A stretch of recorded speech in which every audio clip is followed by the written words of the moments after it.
bình nào này sẽ còn hốt tua ma này mà hứa mơ là sẽ còn hốt tua ma còn nháp bảo tua cái này của em mơ bọn ấy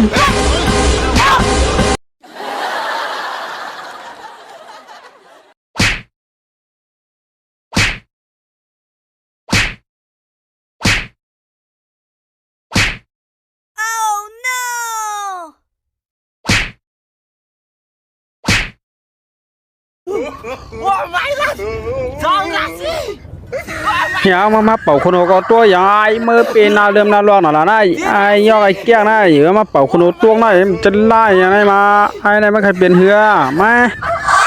ให้วันขึ้นเนาะแหลบนางก็เจอลำปีเจอเอาให้เอานางกูก็จนกูประตัดถุนเอามองเจ็ดวันเอาหม้อมีแล้วนะปีนางคนหัวเลี้ยงได้คนตู้ยังไงมาเลิกเจอเดี๋ยวบอกคนตู้เดี๋ยวบอกย่าเป่าตัวไว้บ้ามาเหลี่ยจะได้เดี๋ยวไล่ดอกเหอย่าไปไอ้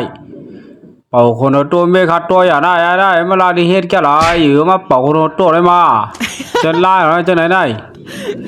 ให้เปลี่ยนได้เอามากลางไงโอ้มันกลางเนี่ยมันไล่ก็มันจะลมแห้งไหนตัวก็เลี้ยงไว้ได้เลยเป่านี่ดูเห็นเป่าอะไรตัวนี่คนตัวนี่ไล่ตัวนี่จะไล่ยังไงเบียร์นี่ไล่เขี้ยได้มาเป่า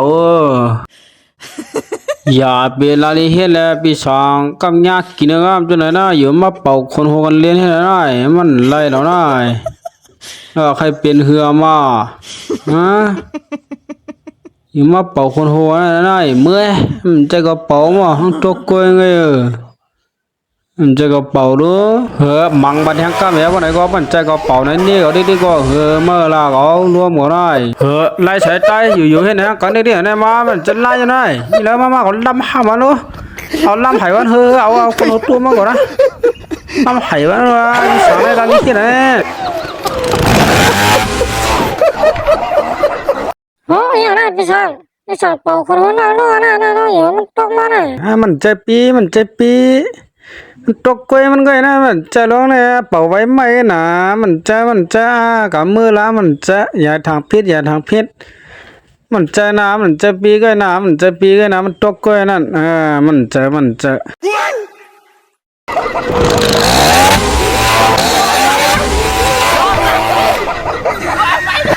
พี่อาวันจะมาได้ยกไอ้จักรนี่ก็ทำนี่มาเรามีแค่หนูไอ้เนี่ยไปยกไอ้จักรชักทำมาลูกหนูมันเยอะเดียวลูกว่าเป่าคนตัวเลยก็ได้ก็มีปีแล้วคนตอนขันหนูก็ไม่ได้ก็ขันว่าเป็นบ้องเปียวเนี่ยอย่าไปเอาทำตัวอะไรขันให้ว่าอันนี้เราไม่คิดหรอกฮัลโหลพวกเราแม่ไม่ก่อนนำไหนจะไหนเฮ้มีใครมาเป่าหน่อยเนาะแล้วไอ้พี่น่าใส่คนตู้มาแค่ไหนมาห้ามด้วยแล้วคนตู้เดียวมั้งเราไปสายอะไรมาเป่าคนนอนว่าน่ะเรามาไปเรียนจำจะไหนก็ได้ปีมาเป่าคนนอนว่ามันจะล่ามันจะล่าหน่อยมาเป่าคนนี่นะน่ะลาลีเฮียนะว่ามันจะล่าอยู่มาเฮียนะน่ะมาเลยปันกามาอะไรเงี้ยนะจะล่าเลยใครเสียงกาอะไรเลยมันจะปีเป็นอะไรเป่าไอ้ปีเป่าไว้ไหมน่ะมันตกกล้วยมันลมแห้งเหรอนั่นมันจะปีนะมันจะปีอย่ามาย้อนเงินกันไหนมันจะล่าได้โอ้ลาลีเขียนนะปีไอ้นะลาลีเขียนนะทำมันยังทำอยู่ใจเก่าไหนก็เป็นรวมไหนก็มันจะเก่ารู้มองเป็นรวมไม่ของหมอหนอดูเดี๋ยวมันนี่กันไหนมันจะล่าไหนหนอโลห้ามมันที่ไหนโอ้ก็ได้ก็โลอย่างไรมาให้ยากกินนะมันพันเรื่องยากกินจะไหนไม่เอาจะไหนมาตายมันกาหนึ่งไรก่อน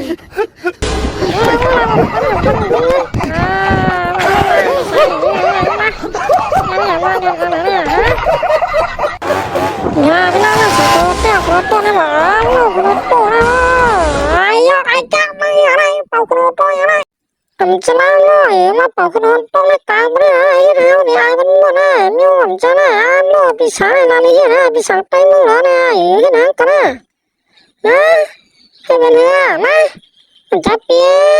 โลปีเป่าไว้ใหม่จะไหนเนี่ยโลมันเฮี้ยนะว่าฉันคนตัวอยู่มันตกก็ได้ดีอ่ะ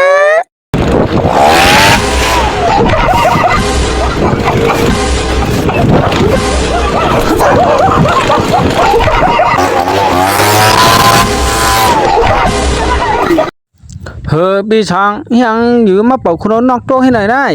ในกลางมันไหนก้นนำหนาไหนลีอายเบิ้นบ่ไหนใส่คนตู้มาไหนถ้ายอเบิ้นเดี่ยมหูเลยนะ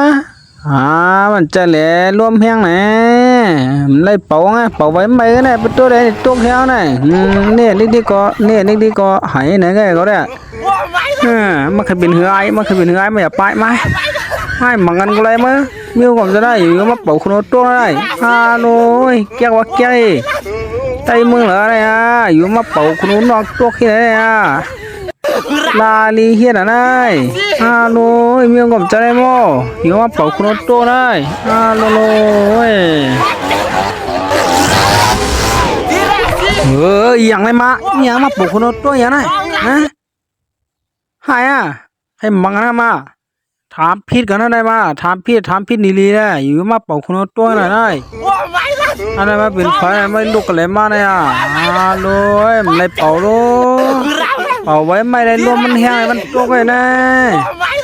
มันเลยเป่าเชื่อมันเลยเป่าเลยมาได้คนตัวได้โลยคนไปหมดในหม้อมีความเจอลาลีที่รักกันนะหม้อมันเจอก่อนนี่ก็ดิ้งก็เมื่อละนี่ก็ดิ้งก็ก่อนได้ร่วงหัวได้เนี่ยมันใครเป็นหือมามันรู้ไปหรอให้มังกันนะ